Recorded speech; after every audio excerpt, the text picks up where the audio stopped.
Item ಯಾವುದೇ ಇರಲಿ try ಮಾಡಿ ಆಚಿ ಚಿಕನ್ ಮಸಾಲಾ. ಹಾವೇರಿಯಲ್ಲಿ ಬಂಜಾರ ಸಮುದಾಯದಿಂದ ಪ್ರತಿಭಟನೆ ಆಗಿದೆ. ರುದ್ರಪ್ಪ ಲಮಾಣಿಯವರಿಗೆ ಸಚಿವ ಸ್ಥಾನ ಕೊಡಬೇಕು ಅಂತ ಒತ್ತಾಯ ಮಾಡಿದ್ದಾರೆ.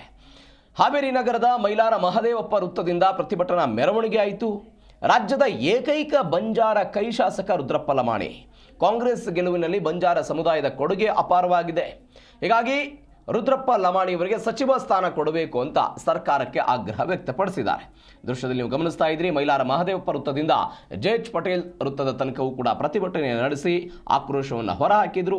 ರುದ್ರಪ್ಪ ಲಮಾಣಿ ಅವರಿದ್ದಂತಹ ಭಾವಚಿತ್ರವನ್ನು ಹಿಡಿದು ಸಚಿವ ಸ್ಥಾನ ನೀಡಬೇಕು ಅಂತ ಒತ್ತಾಯ ಮಾಡಿದ್ದಾರೆ.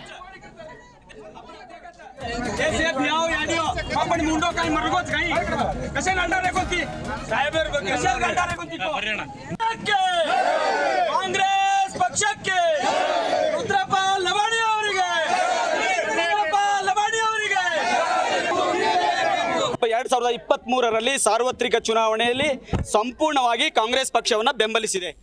ಬಿಜೆಪಿ ಹಟಾವ್ ತಾಂಡಾ ಬಚಾವ್ ಎಂಬ ಆಂದೋಲನದೊಂದಿಗೆ ಕಾಂಗ್ರೆಸ್ ಪಕ್ಷಕ್ಕೆ 99% ಓಟನ್ನು ಹಾಕಿ ಅಧಿಕಾರಕ್ಕೆ ಕರ್ನಾಟಕ ರಾಜ್ಯದಲ್ಲಿ ಬಂಜಾರ ಜನಾಂಗದಿಂದ ಏಕೈಕ ನಾಯಕರಾಗಿರ್ತಕ್ಕಂಥ ಸನ್ಮಾನ್ಯ ರುದ್ರಪ್ಪ ಲಮಾಣಿ ಅವರು ಇವತ್ತು ಹಾವೇರಿ ವಿಧಾನಸಭಾ ಕ್ಷೇತ್ರದ ಶಾಸಕರು. ಅವರೊಬ್ಬರೇ ನಮ್ಮ ಜನಾಂಗದ ಶಾಸಕರು. 2023ರಲ್ಲೇ ನಮಗೆ ಸಚಿವ ಸ್ಥಾನ ಕೊಡಬೇಕಾಗಿತ್ತು. ಕೊನೆ ಗಳಿಗೆಯಲ್ಲಿ ಅವರ ಹೆಸರು ಮಿಸ್ ಆಯಿತು. ಆದರೆ ಎರಡನೇ ಅವಧಿಯಲ್ಲಿ ಮಾನ್ಯ ಡಿ ಕೆ ಶಿವಕುಮಾರ್ ಅವರು ಮಾನ್ಯ ಮುಖ್ಯಮಂತ್ರಿ ಆದ ಸಂದರ್ಭದಲ್ಲಿ ಅವರು ಕೂಡ ಮಾತನ್ನು ಕೊಟ್ಟಿದ್ರು ನಮ್ಮ ಸಮಾಜಕ್ಕೆ, ಸೂರಗಣ್ಣನಕೊಪ್ಪದಲ್ಲಿ ನಿಮ್ಮ ಜನಾಂಗಕ್ಕೆ ಸಚಿವ ಸ್ಥಾನವನ್ನು ಕೊಡ್ತೇನೆಂತೇಳಿ. ಆದರೆ ಸಚಿವ ಸ್ಥಾನವನ್ನು 1ನೇ ಹಂತದಲ್ಲಿ ಕೊಟ್ಟಿಲ್ಲ. ಹಾಗಾಗಿ 2ನೇ ಹಂತದಲ್ಲಿ ನಮಗೆ ಸಚಿವ ಸ್ಥಾನವನ್ನು ಕೊಡಬೇಕಾಗಿ ನಾವು ಸಮಸ್ತ ಬಂಜಾರ ಜನಾಂಗದವರು ಇವತ್ತು ಮಾನ್ಯ ಮುಖ್ಯಮಂತ್ರಿಯವನ್ನ ಮತ್ತು